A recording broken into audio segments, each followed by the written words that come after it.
Let's take the dog Smooth and my painting gear, and we'll do a painting way off in the far footpath. Okay, Smooth, go ahead.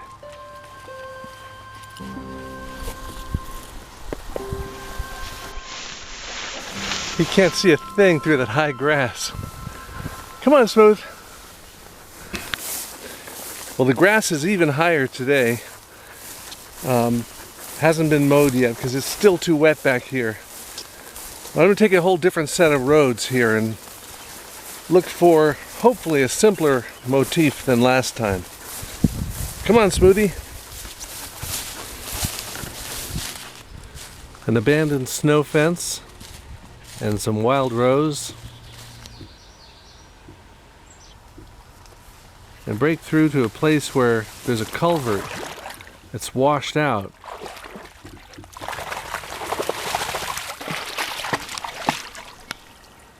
What's in there, Smooth? Any chipmunks?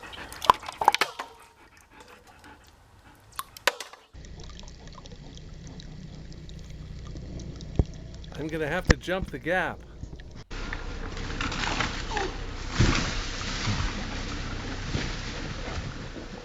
"50 years ago, these were well-traveled horse paths, but since the road washed out, they're turning green and wild." I like the way this one looks because the whole light effect is centered in the middle of the surround of dark values around it. And that gives it a contained feeling to the light. And there's some nice light on dark and dark on light, nice variety of leaf shapes. Looks pretty good. Now this is my homemade easel that fits on top of a tripod. And I'm using a watercolor sketchbook and a water-soluble colored pencil. That green patch I did earlier, it's just a random shape, but I wanted the color to be that color you get when the light shines through the leaves, kind of, they call it vegetable green.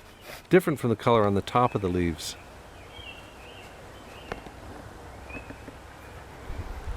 And since the grass and other plants are backlit on the green footpath there, I can use that underpainting color as the main lit area and then surround it with a darker value, which I paint in with gouache. Mostly using just gouache as I would transparent watercolor without using any white in it.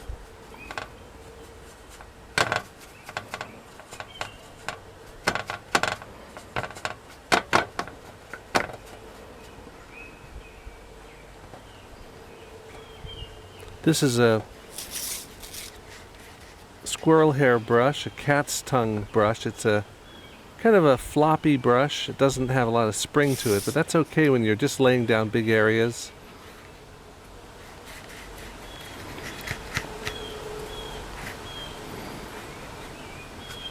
All these areas surrounding the lit central area are meant to set me up for later details. So if I put in dark areas, I can paint leaves over them. There's light on dark, dark on light. That's what I'm interested in here, this lower left area. I'm getting a lot of variety too. There's wet into wet, there's some dry brush. By the way, that yellow-green color that I put down on my sketchbook page, I did that a few days ago without knowing I'd be doing this painting. I just thought it would be an interesting shape to work over, or to work around in this case.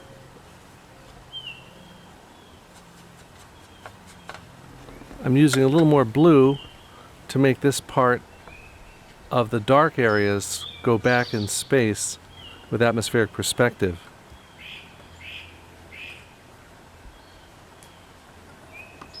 Now there's that lit area. And over on the side, some branches and fallen dry sticks and things. The places that are lit by direct sunlight are almost white, so I'll let that stay, the white of the paper. That cat's tongue brush, when you load it with paint and just use the tip dancing on the surface, it'll give you a nice calligraphic variety of lines. Now here I want to place some of those leaf shapes of the burdock against the lighter grass and stilt grass that's behind it. The overall strategy is to establish the big areas, the big shadow and light areas, softly with big brushes at the beginning of the painting, and then dry brush and define some of the smaller details later. Good boy.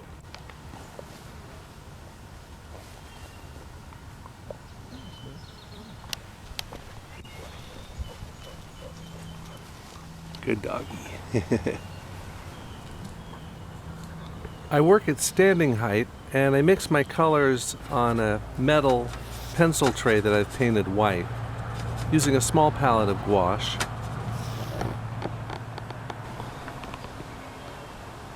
So what I'm trying to do is to build up characteristic textures in each part of the picture. So in the shadow area, a feeling of the mixture of grass and larger leafed dicots, and some of the bunches of foliage coming up over here.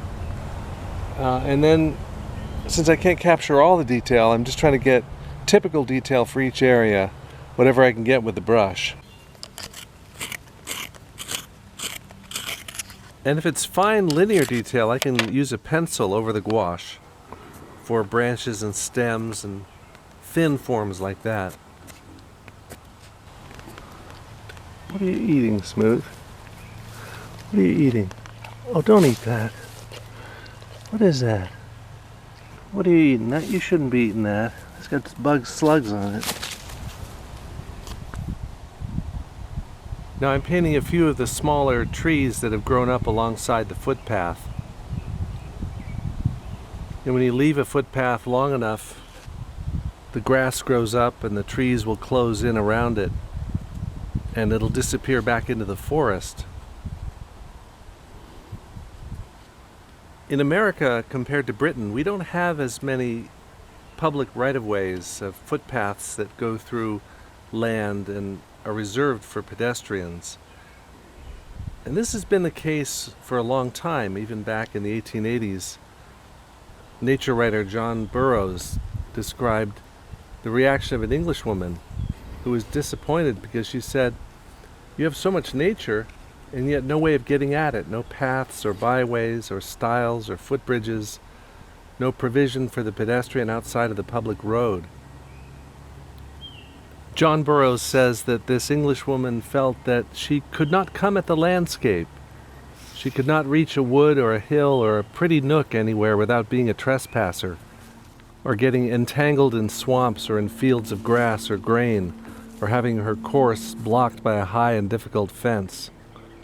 No private ways, no grassy lanes, nobody walking in the fields or woods, nobody walking anywhere for pleasure, but everybody in carriages or wagons. Oof.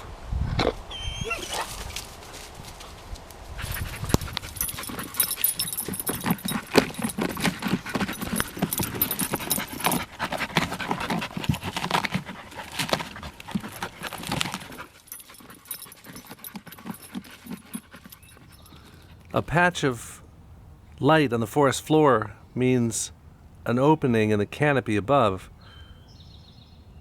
and the weeds are quick to seize on the opportunity. As we get closer and closer, there's more and more detail, even down to the detail within each leaf. So there's the bright green of the transmitted light through the leaves, and the pale white color of the light bouncing off the surface of the leaves, and then the shadowed areas of all the leaves and plants in shadow, a darker green. I switch around brushes to try to get a different quality with each area. Here I'm doing the bittersweet tendrils. These are the invasive vine that reaches out toward the light to try to grab onto something and climb upward.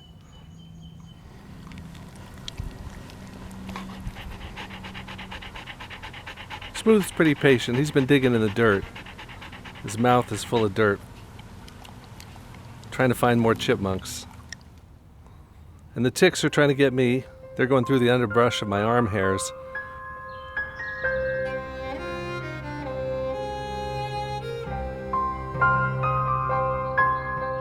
So I'm getting eaten alive, and Smooth has been patient. The light's been changing. So I got to finish up this painting and bring it home. But maybe I'll come back another day to see how this green road, this green footpath, has changed.